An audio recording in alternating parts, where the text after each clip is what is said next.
बिस्मिल्लाहिर्रहमानिर्रहीम। मेरा नाम doctor Tariq Ali Shaikh, ENT head and neck surgeon.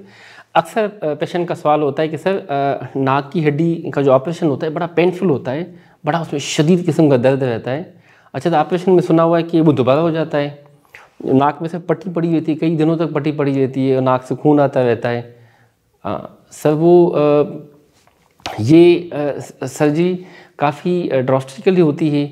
अच्छा सर, हम कब अपनी नॉर्मल रूटीन में हम चले जाएंगे, कितने दिन हम हॉस्पिटल में स्टे करेंगे, कब हमारा खाना पीना नॉर्मल स्टार्ट हो जाएगा? तो ये सारे पेशेंट के कंसर्न होते हैं, ऑपरेशन से पहले, ऑपरेशन के दौरान, ऑपरेशन के बाद में भी।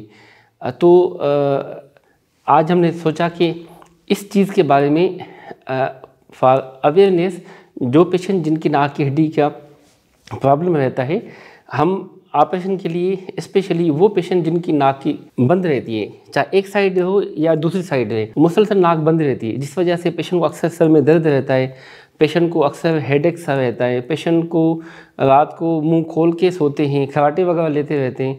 अच्छा, खुशबू बदबू महसूस नहीं होती है नाक से, तो बड़ा आवाज़ार होते हैं, बड़ा अनईजी होते हैं, अनकम्फर्टेबल, उनकी ज़िंदगी जंजाल होती है।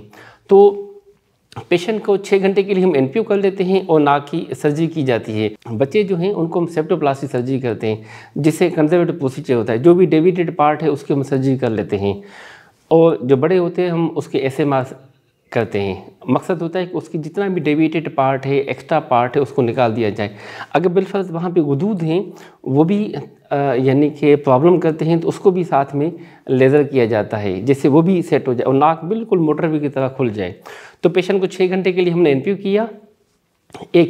दूसरा ये 1 घंटे की, 1.5 घंटे, मैक्सिमम 2 घंटे की सर्जरी होती है, जिसमें नाक की हड्डी साथ में जो गुदूद होते हैं, ये वो गुदूद होते हैं जिसे हम टर्बिनेट्स कहते हैं, वो फूल जाते हैं, ठीक है ना। ये वो वाला गुदूद नहीं है जिसे हम पॉलिप कहते हैं, जो आपके साइनस के अलावा यानी कि आइज़ में या ब्रेन में चले जाते हैं, उसमें रिकरेंस के चांसेस होते हैं, ठीक है ना। ये वाले जो टर्बिनेट्स हैं, इसमें रिकरेंस के बिल्कुल चांसेस नहीं होते हैं। एक नाक की हड्डी का जो ऑपरेशन किया जाता है, इसमें दोबारा सर्जरी के बिल्कुल चांसेस नहीं होते।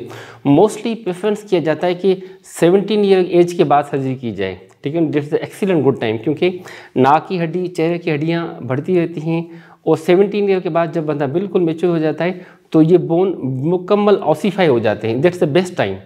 अगर बिलफर्ज 17 ईयर के पहले है तो हम कहते हैं कि डिले करें, मगर प्रॉब्लम ज़्यादा है कि बच्चे को नाक से सांस नहीं आता, बच्चे को रात को दिक्कत होती है, बार बार उठना पड़ता है, बार बार सर में दर्द रहता है, खराटे आते रहते हैं, मेडिकेशन दी, एहतियाती तदाबीर, उसके बावजूद भी प्रॉब्लम है, तो फिर उसकी कंजर्वेटिव सर्जरी की जाती है, जिसे हम सेप्टोप्लास्टी करते हैं।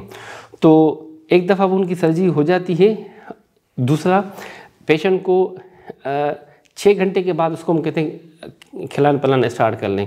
ऐसे पेशेंट को हम सख्ती से मना करते हैं कि आप ठंडा पानी ना लें, ठंडी बोतल ना लें, ठंडा दूध ना लें, ऑयली चीज़ें ना लें, शवारमा बर्गर वगैरह ना लें, कि जैसे नाक की सर्जरी के बाद नज़ला, ज़ुकाम, खांसी, चेस्ट का इन्फेक्शन वो नहीं होना चाहिए। तो 6 घंटे के बाद पेशेंट को हम खिलाते हैं, पिलाते हैं, ठीक है ना। नेक्स्ट डे पे हम कहते हैं कि बेशक आप नाश्ता भी लें, अंडा लें, स्लाइस लें, चाय लें, दूध लें, कोई मसला नहीं, लंच लें, डिनर लें, कोई इशू नहीं होता। ठीक 1 दिन के बाद यानी कि 24 घंटे के बाद नाक के अंदर जो पट्टी पड़ी होती है, आजकल लेटेस्ट है, इन फॉर्म में आती है, वो पट्टी नुमा चीज़ होती है जो नाक के अंदर रखी जाती है दोनों साइड पे। ठीक 24 घंटे के बाद निकाल दिया जाता है, पता भी नहीं चलता। और जहाँ तक पेन का ताल्लुक है, वो तो ऐसे ही जैसे बंदा सो गया था, बेहोश करके किया जाता है, सुन अंदर से किया जाता है, और जैसे नींद से उठ जाता है तो नाक की सर्जरी हुई होती है। और 1 दिन के लिए पट्टी पड़ी होती है, बड़ी सॉफ्ट सी पट्टी पड़ी होती है, बड़ी मुलायम सी पड़ी होती है, और निकालते में 2 मिनट भी नहीं लगते हैं, पट्टी निकल जाती है, बंदा सुकून से 24 घंटे के बाद अपने घर चला जाता है।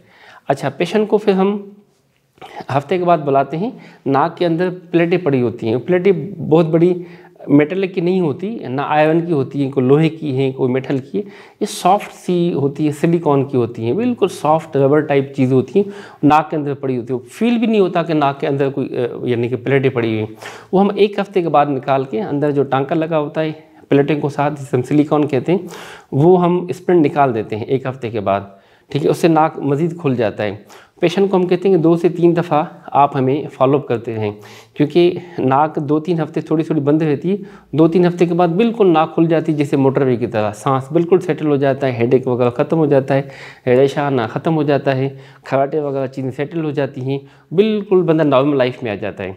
तो 5 से 6 दिन तक हम ऑपरेशन के बाद हम कहते हैं आप रेस्ट करें।